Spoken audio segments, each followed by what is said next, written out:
Hi guys, good evening. So for today's video, we'll record another VA interview. This time, this is a second round interview, and it's actually an AI who's conducting the interview. This is from an agency called Spear Rocket, where I got my first client without VA experience at the time, 4 years ago. So come join me as I do my interview. Hi, it's great to see you again. Congrats on passing the first round interview. This second round interview is the last step that is powered by a combination of AI interview questions and your submitted resume. The second round interview will take approximately 10 to 15 minutes to complete. You'll be guided through a series of questions and you can complete them at your own pace within the session. These questions will be different than your first set of questions. Please make sure you're in a quiet environment, speak clearly, and take your time answering each question thoughtfully. This is your chance to make a strong first impression.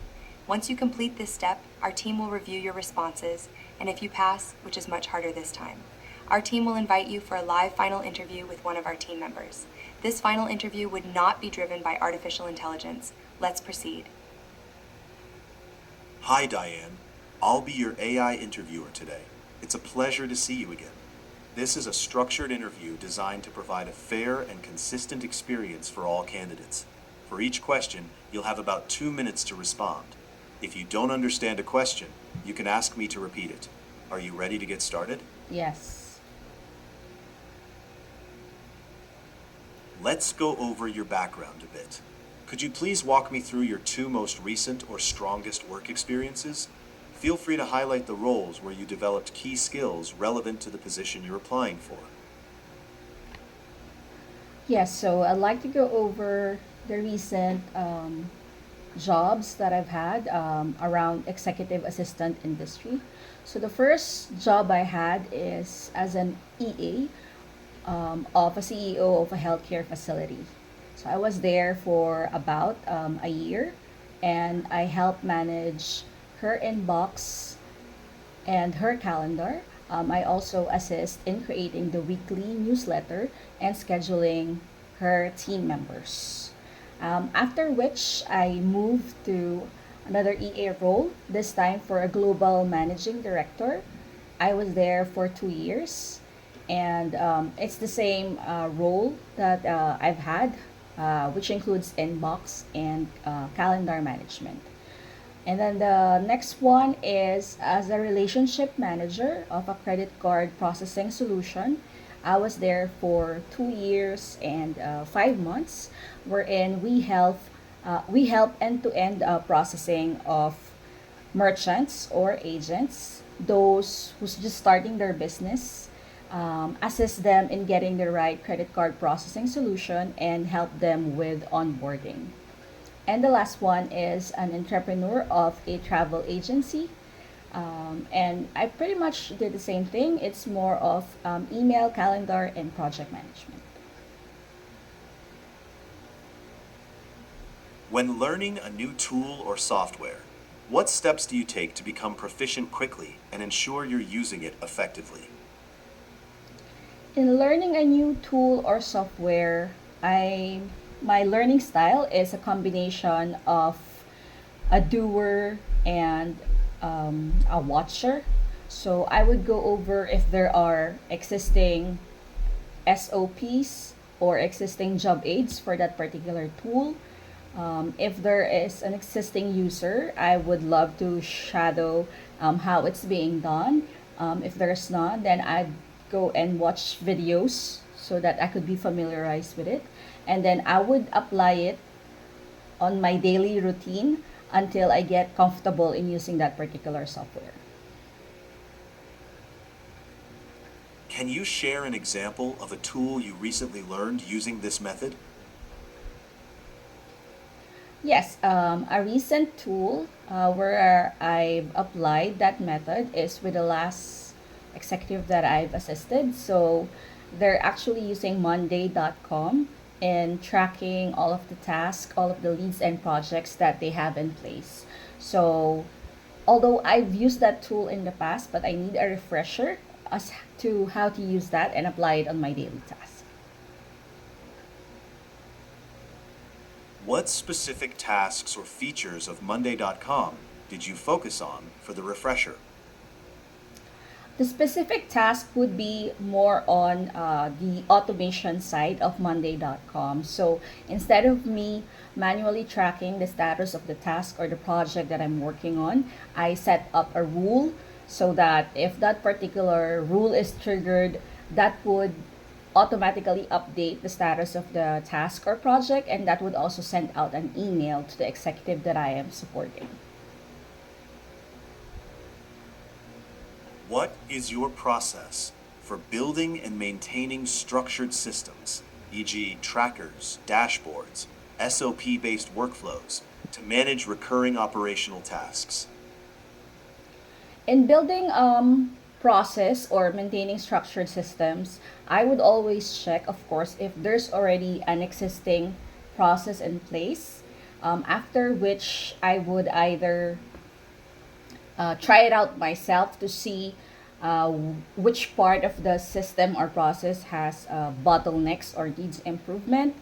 Or I would also interview the existing users of the process to identify if they've noticed any bottlenecks on that existing system and what it is that they feel that could be improved or what's currently working. So once I got those information, then I would then apply it to further improve the existing system that they have.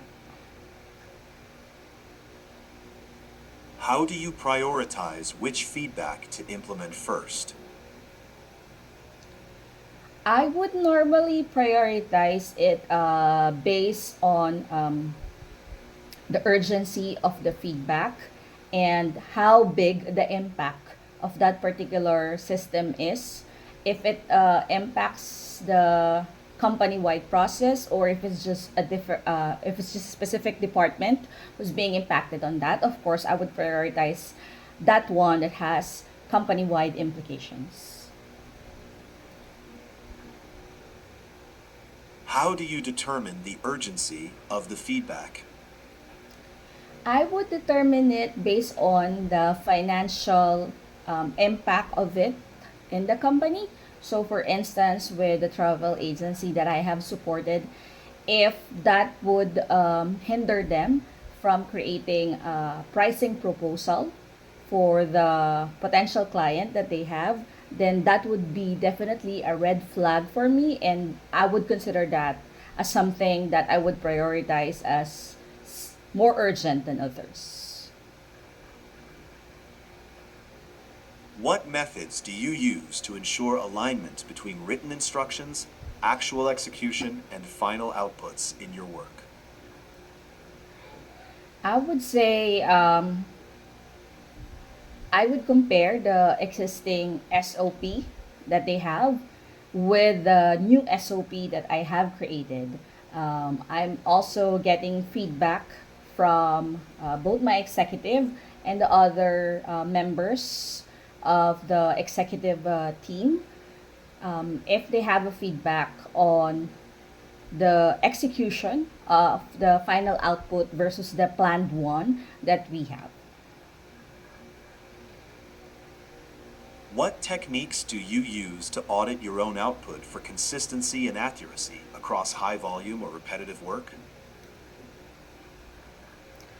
Yes, so it's actually a combination of manually auditing it versus utilization of AI tools such as Claude or Gemini to audit the work that I've done to make sure that nothing falls through the crack.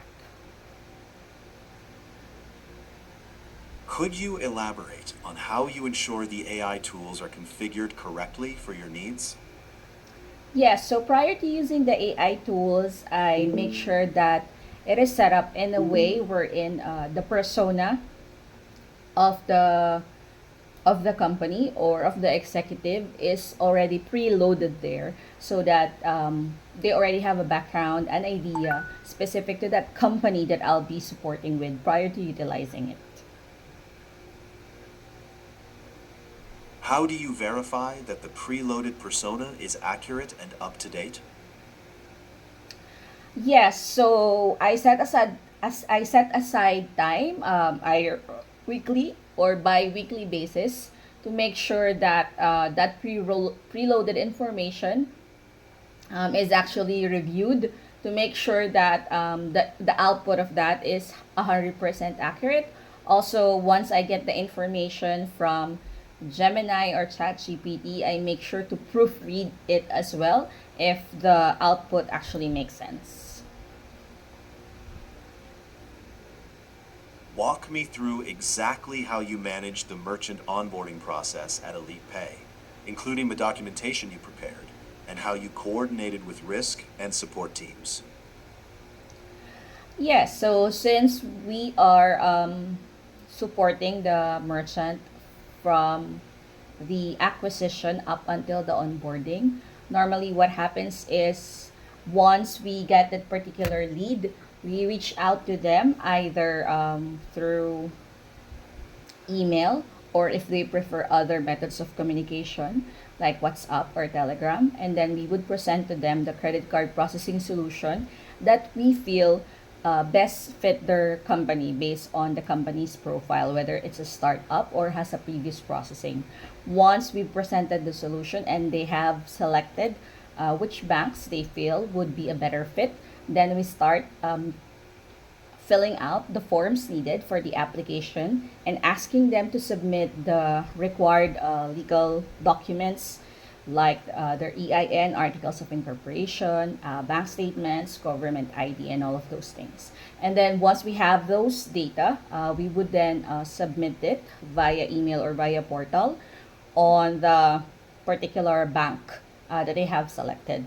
And then we would communicate on every 48-hour interval if there are already updates on the application. Once they get approved or declined, then we would inform them about the status. If it's approved, we then proceed in submitting it to the onboarding team to finish onboarding it.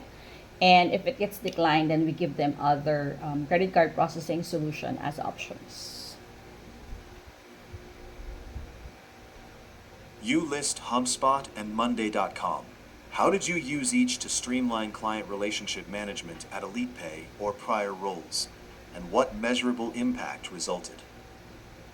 Yes, with the usage of HubSpot and Monday.com, we're able to track the current status of a particular lead. So if we've noticed that there have been several follow-ups and there are email follow-ups and there's no movement on that particular lead, then we would proactively call that lead to ensure that we get to close the sale with that client. Considering your experience from executive assistants to team management, what role and work environment energize you most? And how would you apply that motivation in our independent contractor model? Yes, an executive assistant and as a team manager, most of these roles combines a leadership and customer success, things that I am passionate about. So with that background that I have, I could use the people skills and organizational skills that I have learned from those roles to apply it on my daily role as either an executive assistant or a client services manager to ensure that my um, potential team members are successful in their roles and um, the client's business grows as the company grows. Thank you for completing the interview. We appreciate the time and effort you have taken to share your experience with us.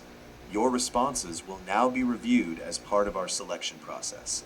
If your profile is shortlisted for the next stage, our live team will be in contact with you for a live third round interview.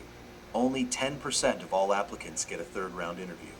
So if you don't hear from our team, you are welcome to apply again after 60 days. We will be in touch soon. And that's it, guys. That's a very long AI interview, and the questions are really difficult. So, yes, if you need assistance in transitioning from a BPO role to a virtual assistance role, or if you're a beginner or an existing VA employee and you have questions or need guidance on how to land on high paying clients, I'm offering one-on-one coaching session, and also I've recently launched an ebook called The Ultimate Guide to Being a Virtual Assistant. So you could just comment below, coach or ebook, or you could message me if you have any questions. So follow me on all my social media accounts, and I hope to see you again in my next video. Bye for now.